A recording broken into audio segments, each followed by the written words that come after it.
Lord, salamat at ginising mo ako sa araw na ito.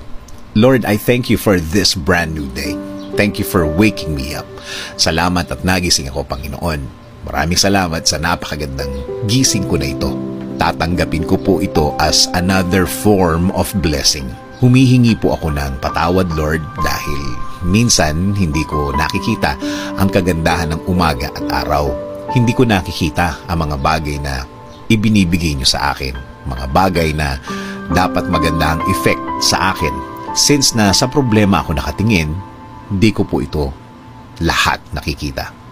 Kaya ngayon, Lord, mas magkukonsentrate ako sa mga biyaya niyo sa akin. Mas ibubukas ko ang aking mga mata, ang aking puso, ang aking isip.